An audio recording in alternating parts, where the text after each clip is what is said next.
Saludos amigos, gracias por la amabilidad de la compañía. Soy Cristino del Castillo y este es su programa A Quemarropa. Luego de las elecciones de medio término en Estados Unidos, se podía escuchar en todos los medios, tanto estadounidenses como de otros países, en la gran prensa internacional, una y otra vez la consigna: no hubo una marea roja. Quiere decir que los republicanos, que son los que utilizan, los que se identifican con el color rojo en Estados Unidos, no obtuvieron un triunfo aplastante, que no se habían cumplido los vaticinios. De eso nos han querido convencer, presentándonos los resultados como una indiscutible victoria de los demócratas. Y yo creo que ese es un aspecto que se está exagerando, porque hasta ahora mismo lo que hay es que los demócratas siguen manejando, siguen teniendo el control del Senado estadounidense, que ya lo tenían con el voto decisivo de la vicepresidenta Kamala Harris, que es la que constitucionalmente preside el Senado. Esa mayoría se conseguiría independientemente de los resultados en Georgia, en donde habrá una segunda vuelta para escoger al senador de ese estado. Hubo unos resultados reñidos, ninguno se impuso en primera vuelta, y eso se decidirá en una segunda. Si ganan los republicanos, el asunto seguiría exactamente como estaba, con el voto decisivo, un empate con el voto decisivo de la vicepresidenta. Ahí no hubo un cambio sustancial. Y en el caso de la Cámara de Representantes, hasta ahora, hasta el momento en el que estoy grabando este programa, los republicanos llevan una delantera con la posibilidad de conseguir los 218 votos que se necesitan para tener una mayoría en esa Cámara.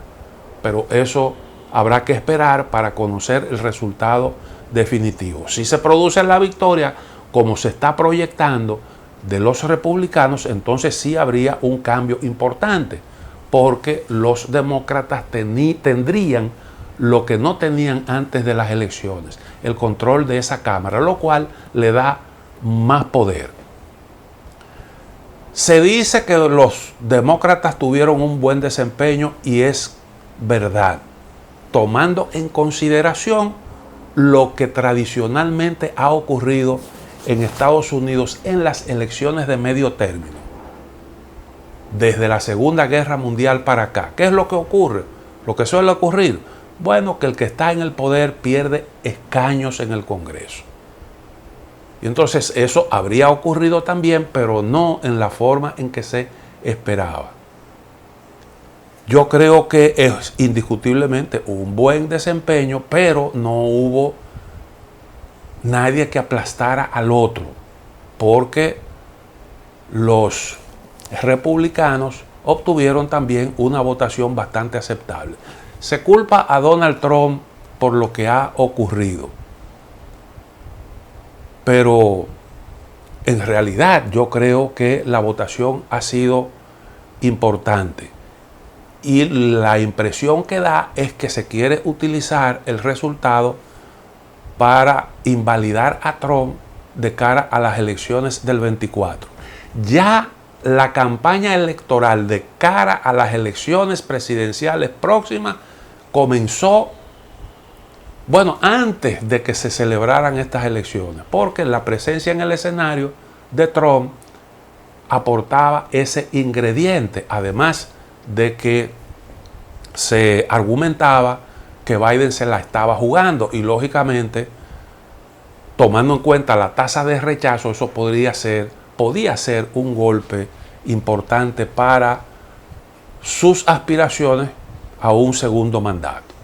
Pero si usted toma en consideración todo lo que se ha hecho en Estados Unidos para cerrarle el paso a Donald Trump, yo creo que fue mucho lo que él logró, porque se le sometió a un cuestionamiento durísimo en el Congreso. Una comisión que se conformó en la Cámara de Representantes, que hizo una investigación, se hicieron audiencias públicas para escuchar testimonios, todo eso se transmitió directo y en vivo en horario de máxima audiencia y el objetivo era justamente Donald Trump. Luego vino el tema de Donald Trump y el pago de los impuestos, supuestamente evasión de impuestos, y el caso que se llevó por esa razón a la justicia estadounidense y que se está ventilando. Además de eso, también se produjo la situación de los documentos clasificados que Donald Trump se llevó al terminar su mandato y dejar la Casa Blanca. Eso que se incautó en la residencia de Mar-a-Lago. Todo este asunto, todos estos escándalos debieron producir un resultado tal que Donald Trump no pudiera ni siquiera sacar la cabeza. Sin embargo, a pesar de todo eso, pues ahí está Donald Trump. Y no hubo tampoco, así como se dice que no hubo marea roja, tampoco hubo una marea azul. Y esa es una realidad. Lo que se está verificando en Estados Unidos es que la polarización se mantiene y que de cara a las próximas elecciones del 2024 se producirá un periodo de duros enfrentamientos. Bueno, el presidente Biden, cuando se refirió a los resultados de las elecciones, dijo que lo que procede a continuación es que los dos partidos se sienten a discutir aquellos puntos en los que puede haber una cooperación. Ahora, cuando los demócratas se sienten aliviados porque no hubo la marea roja de votos, es porque ellos tenían realmente la percepción de que no les iría bien en los pasados comicios de medio término. Las encuestas no se equivocaron. A mí no me parece que las encuestas se hayan equivocado. Yo creo que los republicanos cifraron sus expectativas más allá de lo que las encuestas lo permitían. Y eso se prestó para justificar la argumentación de que los demócratas tuvieron un buen desempeño que se quiere de alguna forma magnificar, me parece a mí. Las encuestas dijeron claramente que había muchas posibilidades de que los demócratas controlaran la Cámara de Representantes. Había una discusión con respecto al tamaño de la ventaja en esa Cámara y se dijo claramente que había una competencia muy cerrada por el control del Senado, porque la competencia en distintos estados era muy reñida. Eso era lo que decían las encuestas. No hubo, creo yo, exageración ninguna y fue lo que realmente se cumplió. Ahora, yo creo que la tendencia a culpar a Donald Trump por cosas que están ocurriendo en la sociedad estadounidense, esa polarización que se observa, la división de la sociedad estadounidense y las roturas que se han producido en el tejido social de la estadounidense. Pero en realidad, yo creo que eso hay que ponerlo realmente en su justo contexto. Leí recientemente un trabajo de Danny Rodrik, que es profesor de Economía Política Internacional en la Escuela Kennedy de Harvard. Él dice en ese trabajo lo siguiente: el problema con la hiperglobalización fue que permitimos que los grandes bancos y corporaciones internacionales escribieran las reglas de la economía mundial. Es bueno que ahora nos estemos alejando de ese enfoque, dado lo dañino que fue para nuestro tejido social. ¿Por qué? Bueno, porque la globalización neoliberal contribuyó a la exacerbación de las desigualdades, a la concentración de los ingresos, y eso al mismo tiempo colocó en una situación privilegiada a un puñado de individuos que con todo ese dinero narigonearon la política estadounidense hasta llevarla a la banalización.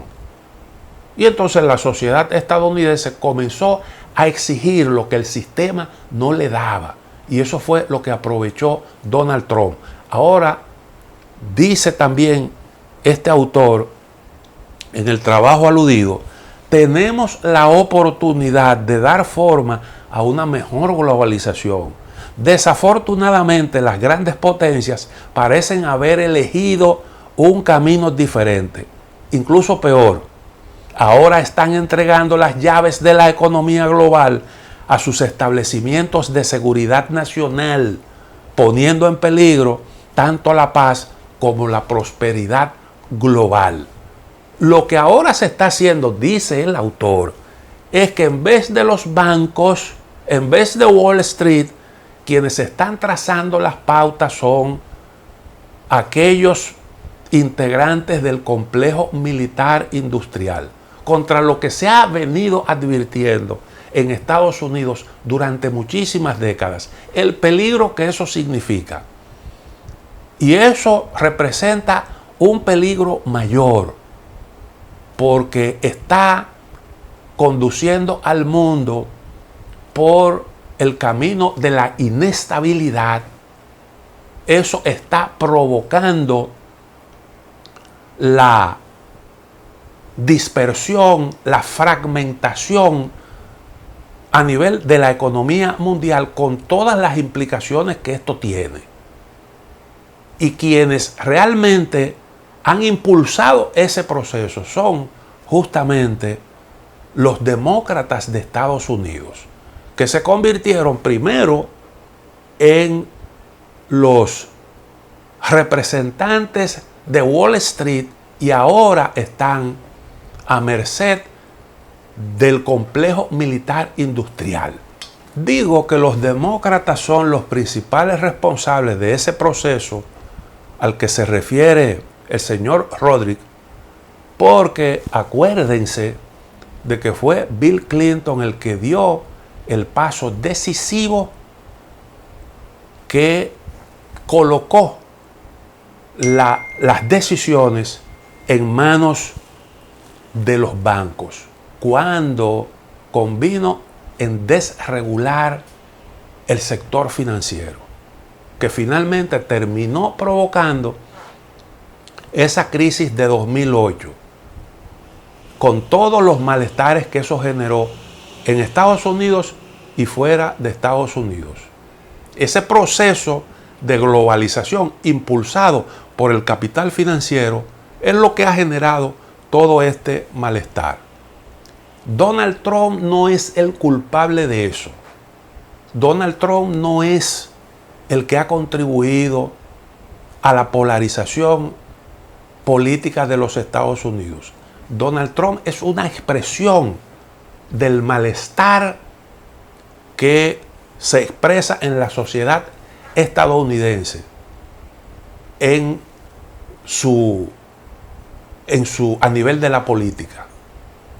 Es una expresión de eso, porque lo que hizo Donald Trump fue que aprovechó el espacio que quedó abierto para catapultarse políticamente. Y lo mismo ha sucedido en otros países, en donde grupos de la ultraderecha se han abierto camino porque los partidos tradicionales se pusieron de acuerdo para impulsar las mismas políticas que la gente terminó rechazando. Y como las políticas eran las mismas, la gente optó por buscar nuevas alternativas políticas. Y eso lo aprovechó en una parte importante en muchos países la ultraderecha. En otros, como ha ocurrido en América Latina, los partidos de la izquierda han sido los más beneficiados. Pero esa es una situación que hay que establecer con cierta claridad. Donald Trump no es el político guerrerista que muchos se imaginan. Al contrario, Donald Trump primero abogó por el retiro de las tropas de Afganistán, de Oriente Medio, terminar los conflictos, las guerras que él dijo que le estaban costando muy caro a Estados Unidos. Y habló de la guerra de los 6 billones de dólares que había desangrado a Estados Unidos y que estaba provocando un malestar que de alguna forma exacerbaban los flujos migratorios. Y ha abogado por un entendimiento, por un acuerdo con Rusia, y ha abogado por buscarle una solución a los conflictos militares. Pero la lógica de los demócratas es diferente. Los demócratas han llevado las contradicciones con China a un punto en el que la política de contención pasa por lograr el atraso, por impedir que los competidores avancen económicamente. Y eso supuestamente por el poder que el progreso económico, el desarrollo económico otorga para contribuir en la definición de las reglas de juego a nivel mundial. Y ese enfoque es lo que ha terminado colocando al complejo militar industrial en el centro de todas las decisiones que se están adoptando en este contexto de competencia rabiosa por la hegemonía en el planeta, y que tiene a China como el rival estratégico número 1.